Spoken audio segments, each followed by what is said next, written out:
Hello student, good morning, Assalamu alaikum to all my little angels, charming students and my lovely students of MPS. I myself, Miss Reshma, today going to teach you class 2 EVS subject, chapter number 13, Our Earth, part number 1. Student I hope कि आपकी exams बहुत अच्छे से गई होंगी, right. PT1 की आपकी terms की एग्ज़ाम्स के लिए भी आपको ऑल द वेरी बेस्ट, वो भी बहुत अच्छे से गई होंगी आपकी। Now we are going to see a new chapter that is our earth. आज हम इस वीडियो में एक नया चैप्टर पढ़ेंगे हमारे अर्थ के बारे में। आपको पता है अर्थ क्या है? कोई मुझे आंसर दे सकता है? What is earth? Earth is a planet. Earth एक सोलर सिस्टम का हिस्सा है, एक प्लैनेट है जिस पर हम रह रहे हैं अभी, है ना। बहुत बड़ा अर्थ है, राइट। मैं आपको इस चैप्टर में आज सिर्फ और सिर्फ इंट्रोडक्शन देने वाली हूँ अबाउट द अर्थ। अर्थ क्या है, अर्थ पर कौन सी चीज़ें हैं, अर्थ कैसा है, right. So let's see student, आज today I am going to make you the introduction.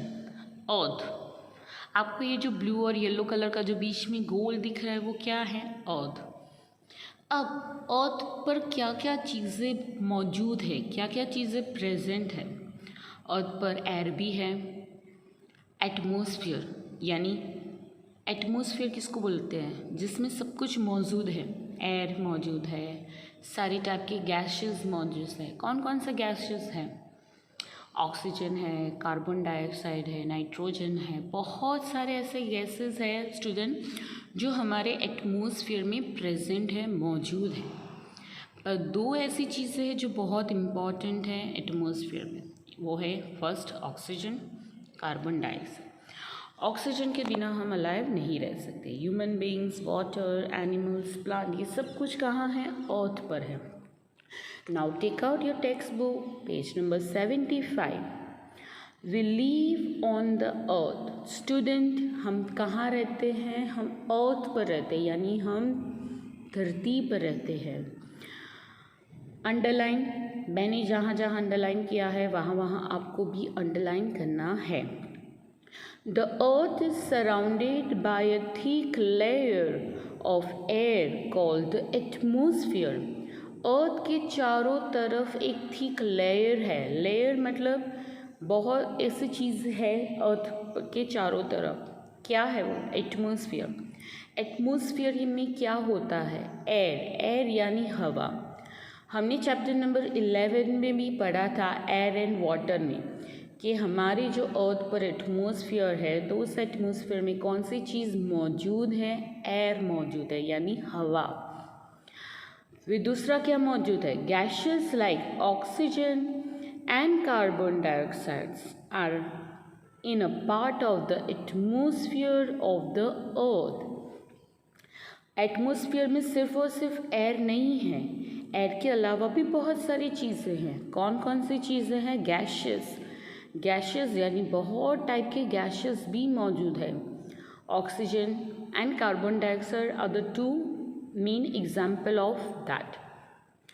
मैंने आगे वाले चैप्टर में समझाया था एयर एंड वाटर वाले में। Oxygen is very important for all the living beings. इस धरती पर जितनी भी लिविंग थिंग्स हैं, human beings, animals and plants, ये तीनों को ऑक्सीजन की बहुत ज़्यादा ज़रूरत होती है। For example we human beings, हम इंसान जिंदा रहने के लिए we need the oxygen to breathe, है ना। हवा में जो ऑक्सीजन होता है वो हम अपने अंदर लेते हैं और उसकी मदद से हम जिंदा है। All the living things need oxygen to live alive. Now go to the next page. The earth is the part of the solar system. हमारी जो अर्थ है वो किसका हिस्सा है? सोलर सिस्टम का। मैं आगे बताऊंगी कि सोलर सिस्टम क्या है और कैसा है। It's move around the sun and receive heat and light from it. अब नीचे देखो मैंने एक पिक्चर दिया है सन का, जिसकी एक ब्यूटीफुल 2 आइज़ है, एक नोज़ है और माउथ भी है, स्माइलिंग वाला सन है। अब उसके गोल गोल एक चीज़ घूम रही है, वो क्या घूम रही है? अर्थ। तो स्टूडेंट, सन के चारों तरफ सन का गोल गोल चक्कर हमारा अर्थ लगाता है, यानी सन एक ही जगह पे खड़ा है और जो अर्थ है यानी हमारी जो ज़मीन है वो सन के गोल घूमती है, पर वो हमें पता नहीं चलता है। आप जैसे जैसे बड़े स्टैंडर्ड में आओगे आप इस चीज़ के बारे में डिटेल में पढ़ेंगे। और जब जैसे जैसे अर्थ सन की चारों तरफ घूमता है तो हमें सन से क्या मिलता है, अर्थ को सन से क्या मिलता है? मैंने ग्रीन लाइन से उसको अंडरलाइन किया, देखो, हीट एंड लाइट। दिन में जो उजाला मिलता है अर्थ को वो किसकी मदद से मिलता है? सन की मदद से, राइट। और सन दूसरा क्या देता है? हीट, यानी गर्मी भी देता है ना, हमें दोपहर में गर्मी लगती है ना, हम बाहर नहीं जा पाते, तो किसकी मदद से? With the help of the sun. The earth is the only planet in the solar system where living beings are found. This is because of the presence of air and water on it. पूरे solar system में एक अर्थ ही ऐसा planet है जिस पर life possible है। क्यों? क्योंकि अर्थ ही एक ऐसा प्लानेट है जिस पर हवा है, पानी है, और हवा और पानी के बिना तो हम कोई चीज़ अलाइव नहीं रह सकती है। जितनी भी अलाइव चीज़ें यानी जिंदा वाली चीज़ें हैं जिसमें सांस है, वो सभी चीज़ को एयर और वाटर की ज़रूरत है। और वो किस पर है? सिर्फ और सिर्फ कौन से प्लानेट पर है? अर्थ पर ही है। The largest part of the earth surface is covered with water, the other part contains of land which we live. आप ये अर्थ का पिक्चर देख सकते हो, ये जितना भी ब्लू कलर वाला है वो सारा पानी है, और जितनी भी ग्रीन कलर की आपको जो ज़मीन दिख रही है वो लैंड है जिस पर हम ह्यूमन बींग्स, एनिमल्स रहते हैं। अर्थ का जो 1/3 पार्ट है, अगर अर्थ को हम 4 हिस्सों में करते हैं तो एक हिस्सा ही ज़मीन है, बाकी 3 हिस्से क्या है? पानी है। यानी अर्थ पर सबसे ज़्यादा क्या है? Water. Now we are going to see about the solar system. Student, ये गैलेक्सी, ये हमारा सोलर सिस्टम है। अभी आपको इतनी डिटेल्स में हम सोलर सिस्टम के बारे में नहीं पढ़ाऊंगी, बट मैं थोड़ा आपको एक्सप्लेन करूंगी। आप ये सन दिख रहे हैं, येलो कलर का जो सन है, सन स्टेबल है, यानी सन एक ही जगह पर खड़ा है।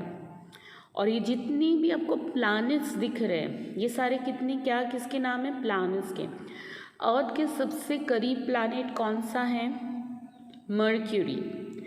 आपको दिख रहा है सबसे पास में, सन के पास में कौन सा प्लैनेट है? मर्क्यूरी। मर्क्यूरी के नेक्स्ट कौन सा है दूसरी लाइन में? Venus.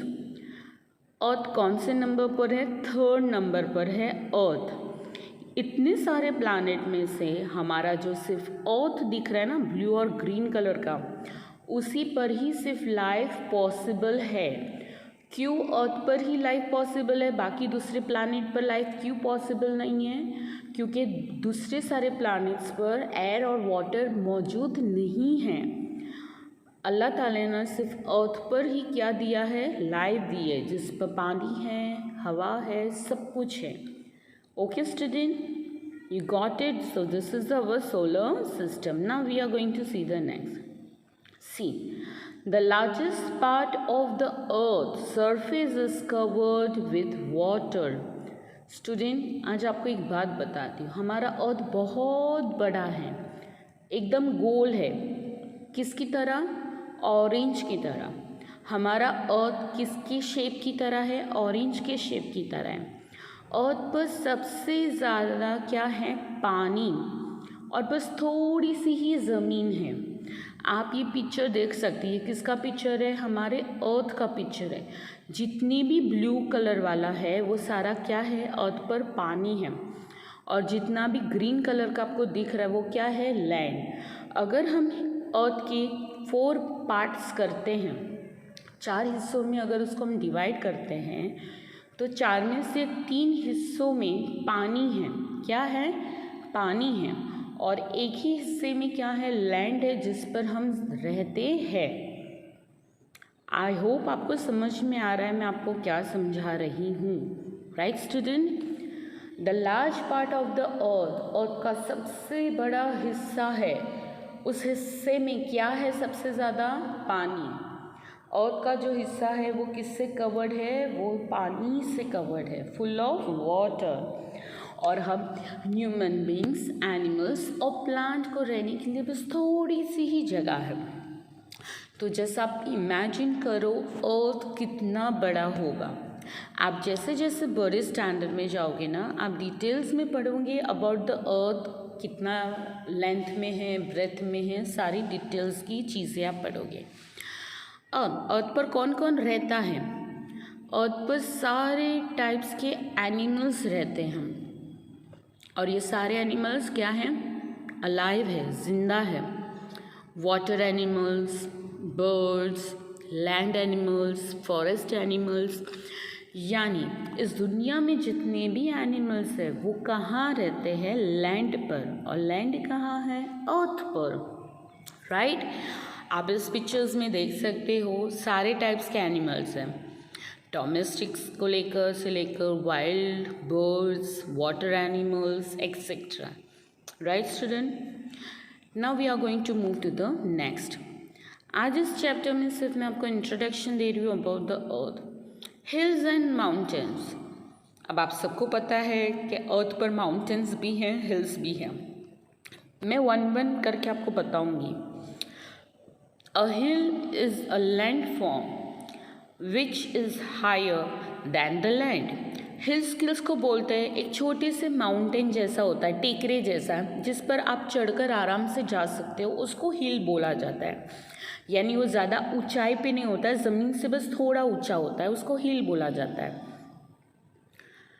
A very high and a big hill is called a mountain. Mountain किसको बोला जाता है? वो हिल्स जो ज़मीन से तो बहुत ऊपर है, ऊंचाई पर है, और जिस पर हम आसानी से नहीं जा सकते, उसको बोला जाता है माउंटेन। अब मैं आपको बताऊंगी पीक, हिल और माउंटेन्स किसको बोलते हैं। स्टूडेंट, आप ये जो ग्रीनरी पिक्चर देख रहे हो उसको क्या बोला जाता है? हिल।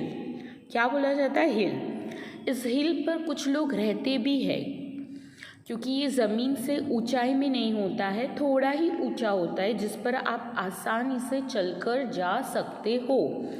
हिल्स किसको बोलते हैं? A higher landform than the land. ज़मीन से थोड़े ऊंचाई वाली जगह को क्या बोलते हैं? हिल्स बोलते हैं। क्या बोला जाता है? Hills. Now we will see about the mountains कि माउंटेन्स किसको बोला जाता है?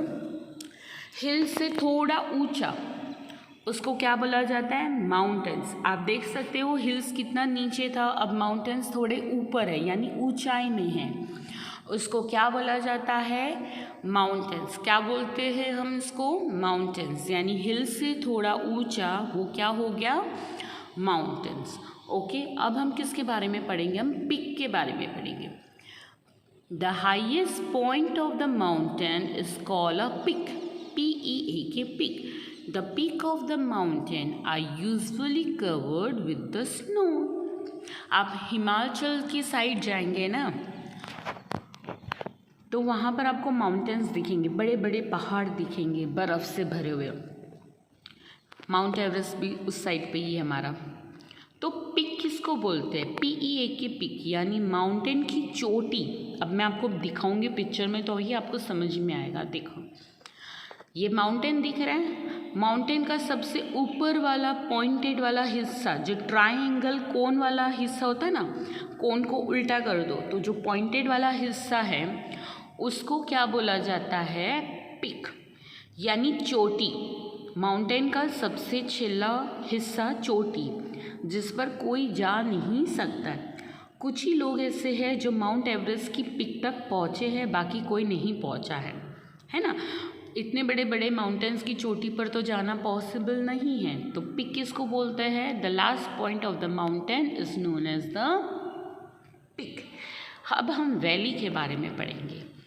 The lower land lying between the hills are called valleys. Rivers and streams flow through valleys.